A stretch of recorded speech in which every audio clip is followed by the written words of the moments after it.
Nah, di depan persona itu ada namanya shadow atau bahasa Indonesianya bayang-bayang, bayangan.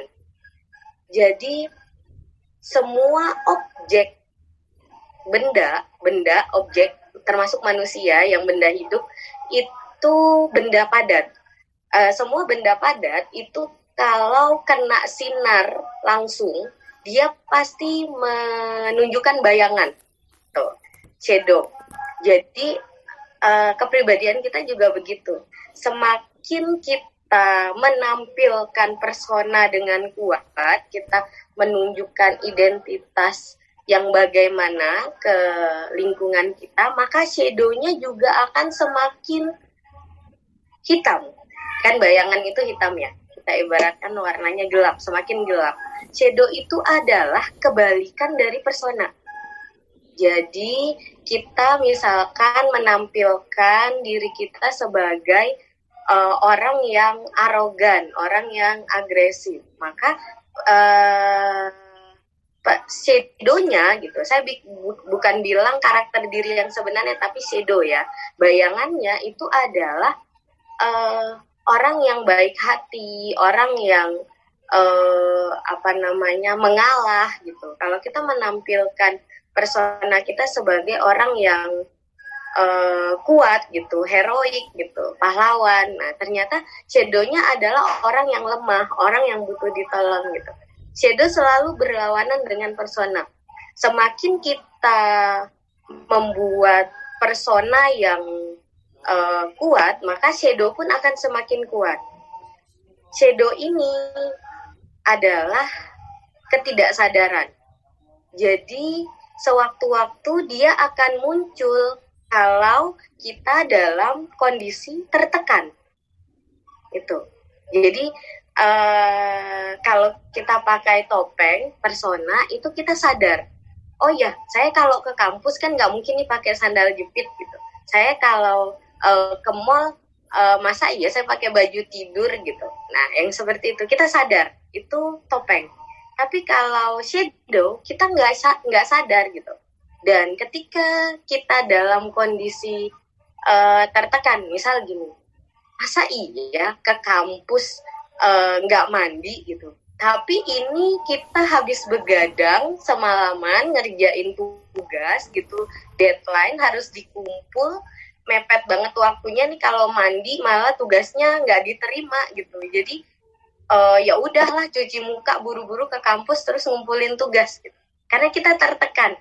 Kalau misalkan nggak ngumpulin tugas nanti nilainya gimana, nanti tugasnya nggak diterima, nanti dimarahin dosen dan lain sebagainya.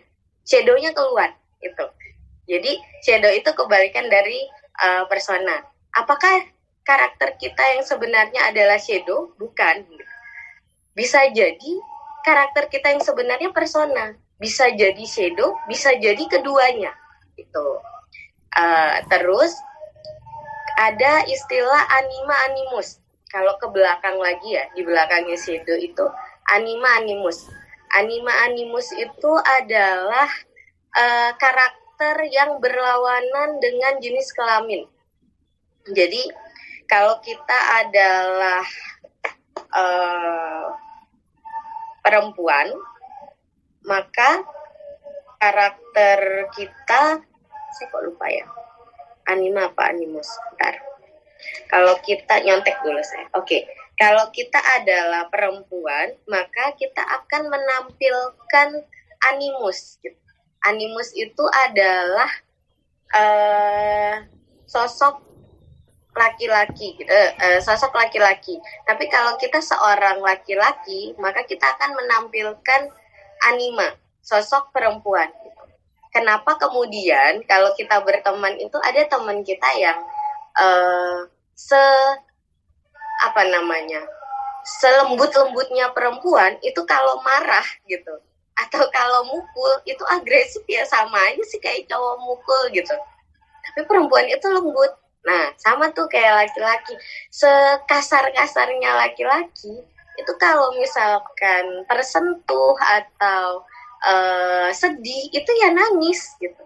Itu. Jadi ternyata dalam diri perempuan itu ada sosok laki-laki, dalam diri laki-laki itu ada sosok perempuan. Itu anima animus. Dan itu adalah hal dasar yang kita miliki, yang sewaktu-waktu bisa timbul tergantung situasinya, bisa dimunculkan. Nah, saya tarik lagi ke belakang, the self tadi gitu. Meskipun dia ada setelah persona, tapi dia di belakang. Gitu. Kenapa? Karena diri kita yang sebenarnya itu tersimpan di dasar diri yang paling dalam, yang harus ditemukan biar bisa ditunjukkan. Jadi kadang kita masih diragukan sebenarnya siapa saya, itu butuh permenungan. Karena apa? Karena manusia, terutama di Indonesia ya, kita itu setiap hari selalu dituntut untuk tampil, untuk menunjukkan diri sesuai dengan di mana kita berada itu. Nah, apalagi semakin kita semakin dewasa, terus apalagi kita bergabung di banyak kelompok sosial, misal di kampus gimana, ke mall gimana, di organisasi A gimana, B, C gitu. Semakin aktif kita, semakin banyak lingkungan, semakin luas, itu kita akan punya banyak topeng. Nah, terus kapan dong kita bisa tahu siapa diri kita yang sebenarnya? Ketika kita sama sekali nggak pakai topeng. Jadi kalau misalkan kita mau tahu diri kita yang sebenarnya, kita harus memilah. Jadi kita harus kalau istilah Islamnya itu muhasabah diri gitu. Jadi kita harus merenungkan, kita harus melepas topeng-topeng yang kita pakai untuk menampilkan diri kita di lingkungan sekitar. Nah, kayak gitu. Jadi diri kita itu adalah pencarian, siapa diri kita itu adalah pencarian seumur hidup. Itu yang kalau diistilahkan Jung sebagai perjalanan seumur hidup. Jadi manusia itu dinamis karena kita setiap hari akan berhadapan dengan hal-hal yang berbeda. Kita nggak tahu besok kita ketemu siapa, terus kita bagaimana. Walaupun kita merencanakan, bisa jadi sesuai rencana, bisa jadi enggak gitu. Jadi kita akan terus mencari perjalanan seumur hidup kalau the self itu, dan semuanya berubah di sini gitu. The self-nya berubah, shadow-nya berubah, personanya berubah gitu. Nah, masalahnya kita harus mempunyai, sama halnya kita sering berada di depan umum, di lingkungan sosial untuk pakai topeng, kita juga harus memberikan waktu untuk diri kita mencari siapa sih kita gitu. Apakah persona yang kita tampilkan itu benar-benar diri kita gitu atau enggak gitu. Apa yang saya mau, apa yang saya suka, saya ini inginnya bagaimana gitu. Nah, itu adalah the self, seperti itu. Next. Ya.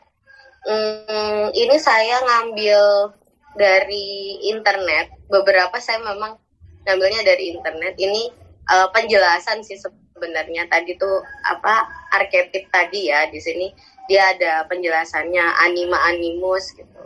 Sifat animus itu sifat laki-laki yang tadi saya bilang ada di diri perempuan, terus yang anima perempuan di diri laki-laki gitu. Jadi posisinya itu, persona itu tampilan di luar, shadow itu lawannya, bayang-bayangnya yang kemudian di dalam diri itu ternyata yaitu ada sosok anima animus, terus ada sosok great mother itu keibuan lemah lembut yang tadi saya sebutkan gitu, yang biasanya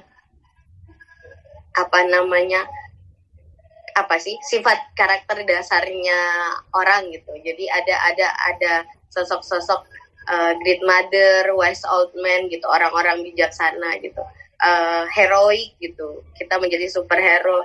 Tapi itu ada di dalam diri, tapi kadang munculnya itu dimunculkan apa enggak, yang seperti itu. Oke, next. Ya, ini tadi yang saya bilang, ketika kita bilang who am I, siapa diri kita gitu, kepribadian bagi Jung itu adalah proses perjalanan seumur hidup. Kalau istilahnya individuasi. Jadi kita menjadi individu gitu. Perjalanan menjadi individu atau individuasi. Dua kalimat ini adalah kalimat yang saya simpulkan setelah baca Map of the Soul. Jangan-jangan yang kau kira persona adalah nyata, sebaliknya yang kau kira nyata sekedar persona. Jadi dalam satu situasi kita merasa bahwa enggak, ini bukan diriku, ini hanya identitas luar gitu. Atau enggak, saya bukan saya itu orang yang beda gitu dari apa yang saya tampilkan. Tapi ternyata sebenarnya ya karena kita sering menggunakan identitas itu, kita sering pakai topeng itu, dan kita berbaur dengan masyarakat, dengan lingkungan sosial, ya itu akan menjadi karakter kita. Bisa aja gitu. Jadi bisa jadi kita tumbuh gitu, kita membentuk diri kita itu berdasarkan topeng yang sudah diajarkan oleh lingkungan kita. Misal